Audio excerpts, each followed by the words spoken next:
Hello नि नमस्ते तपाईलाई स्वागत छ मेरो मिनी ब्लगमा र यो मिनी ब्लगमा चाहिँ आज हामीहरू जाँदैछौँ क्वेन्का सहर। क्वेन्का नाम गरेको दुईवटा सहर रहेको छ, एउटा चाहिँ स्पेनमा र अर्को चाहिँ इक्वाडोरमा र हामीहरू जाँदैछौँ स्पेनको।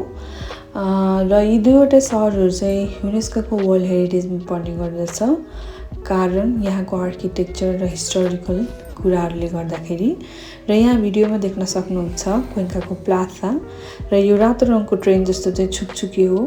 यसले चाहिँ हल्का यो टाउन एरिया घुमाउँछ र यसमा चढ्नुको लागि चाहिँ पैसा लाग्छ।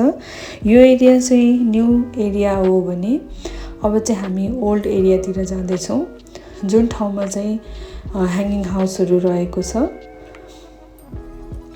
तपाईहरुले यहाँ भिडियोमा हेर्न सक्नुहुन्छ तलपट्टि ब्रिज जस्तो एकदम लामो रहेको, त्यो ब्रिज क्रस गरेर पारिपट्टि जानुभयो भने तपाईहरुले वारिपट्टि चाहिँ सबै ह्याङ्गिङ हाउसहरू देख्न सक्नुहुन्छ।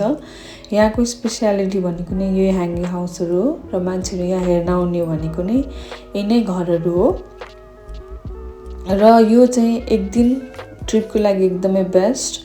र यहाँ आउनको लागि आफ्नै साधन छ भने 2 घण्टा, रेलवेबाट आउनुभयो भने 1 घण्टा। तपाईँ यदि बसबाट आउन चाहनुहुन्छ भने बसबाट पनि आउन सकिन्छ क्वेन्का।